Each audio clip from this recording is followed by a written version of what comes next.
مجھے میری قسمت سے ملی تھی۔ اگر آج جو میرے ماں باپ حیات ہوتے تو پھر میں ان کے ساتھ ایک خوشگوار زندگی گزار رہی ہوتی، ایسی زندگی جس کے خواب ہر لڑکی دیکھتی ہے۔ میرا نام زارا ہے، میں ایک یتیم اور مسکین لڑکی تھی۔ میرے ماں باپ حیات نہیں تھے، وہ خاندانی دشمنی کی بھینٹ چڑھ گئے تھے کیونکہ ان دونوں نے پسند کی شادی کی تھی۔ میری ماں ایک پٹھان لڑکی تھی جبکہ باپ کسی دوسری ذات سے تعلق رکھتا تھا، لیکن ایک ہی گلی محلے میں رہنے کی وجہ سے وہ دونوں ایک دوسرے کو پسند کرنے لگے۔ جب گھر والے رشتے کے لیے راضی نہ ہوئے تو اماں ابا کے ساتھ بھاگ گئیں اور پھر انہوں نے شادی کر لی۔ ابا کے خاندان نے بھی اماں کو دل سے قبول نہ کیا۔ ہر وقت انہیں یہ طعنے دیے جاتے کہ وہ ایک بھگوڑی لڑکی ہے جو گھر سے اپنے عاشق کے ساتھ بھاگ آئی تھی، لیکن پھر بھی اماں ابا کے ساتھ بہت خوش تھی۔ پھر شادی کو 1 سال ہی گزرا تھا جب انہوں نے مجھے جنم دیا۔ میرا نام انہوں نے زارا رکھا۔ ابا نوکری کی وجہ سے دوسرے شہر میں رہتے تھے جبکہ دادی کا خاندان دوسرے شہر میں تھا، لیکن کوئی بھی نہیں جانتا تھا کہ موت ان دونوں کو اس شہر میں بلا رہی ہے۔ جب ایک دن کھلے دروازے سے کوئی اندر چلا آیا، وہ اماں کا بھائی تھا جس نے اماں کے گھر سے بھاگنے کا بدلہ انہیں موت کی صورت میں دیا تھا۔ فائرنگ کر کے دونوں کو قتل کیا اور گھر سے فرار ہو گیا۔ میں اس وقت کورٹ میں پڑی تھی، شاید انہیں خبر نہیں تھی کہ ان کی ایک بیٹی اس دنیا میں آ چکی ہے، ورنہ وہ شاید مجھے بھی مار ڈالتے۔ کسی طرح سے دادی کو پتہ چل گیا کہ ان کا جوان بیٹا مر گیا ہے۔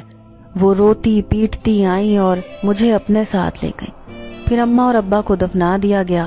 خاندانی عزت کی وجہ سے ان پر کوئی مقدمہ نہ ہوا اور یہ بات دبا دی گئی۔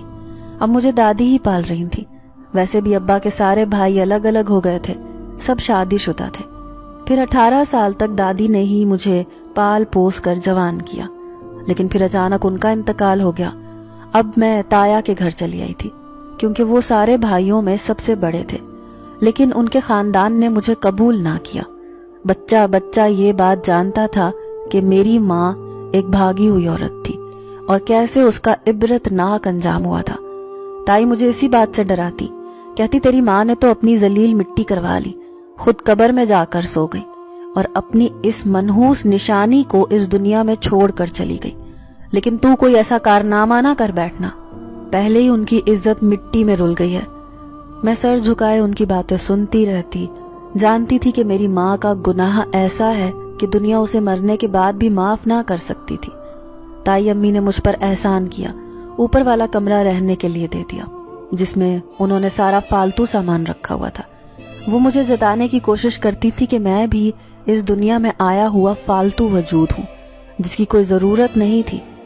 میری گوری چٹی رنگت، سنہری آنکھیں مجھے ان کی بیٹیوں سے بہت منفرد بناتی تھی، کیونکہ میں ایک ایسی عورت کی بیٹی تھی جو خود بھی خوبصورتی کی دولت سے مالا مال تھی اور میں بالکل اپنی ماں کے جیسی تھی۔ اسی بات سے ان کی بیٹیاں مجھ سے حسد کرتی تھیں، وہ سارا کام مجھ سے کرواتی۔